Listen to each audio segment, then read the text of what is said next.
Bonjour et bienvenue dans cette nouvelle vidéo dans laquelle on va parler des moments où on mange, de quand manger. Voilà.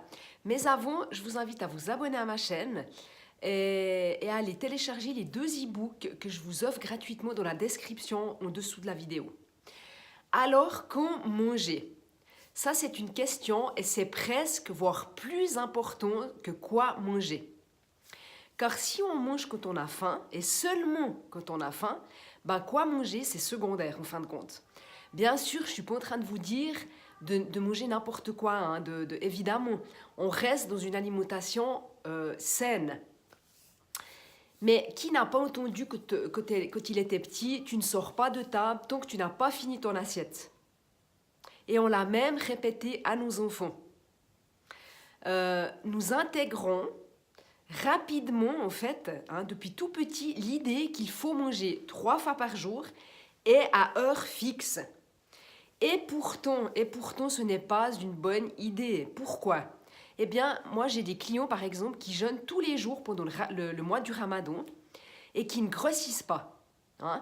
Ben, pourtant, ils vont à l'encontre des conseils en matière d'alimentation parce qu'ils ingurgitent tous leurs apports caloriques si vous voulez, en une seule prise avant de se coucher. Donc, au niveau nutritionnel, c'est un cauchemar, vous êtes d'accord, hein? C'est ce qu'on dirait au fin de compte. Eh bien, pas forcément. Il y a différentes études qui prouvent que le fait de déplacer toutes les calories vers le soir n'entraîne aucune conséquence sur le poids. Le ramadan, évidemment que c'est un cas particulier de mode alimentaire qui est limité dans le temps. Hein.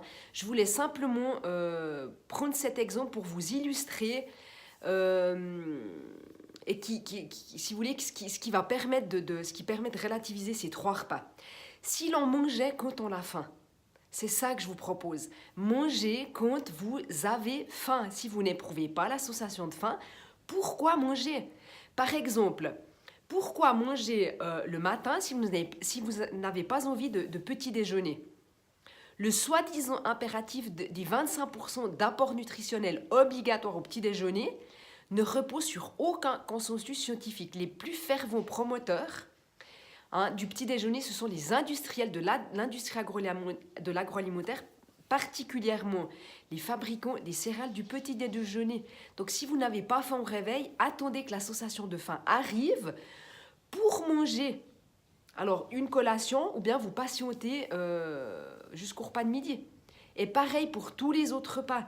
Avant de se préoccuper de quoi manger, demandez-vous quand manger. Recentrez-vous sur quand manger. Ce sera déjà un immense pas que peu de gens font. Voilà, en espérant que cette vidéo vous aura inspiré et qu'elle vous a apporté une information de plus pour plus de santé et de vitalité dans votre quotidien et dans votre vie. À bientôt!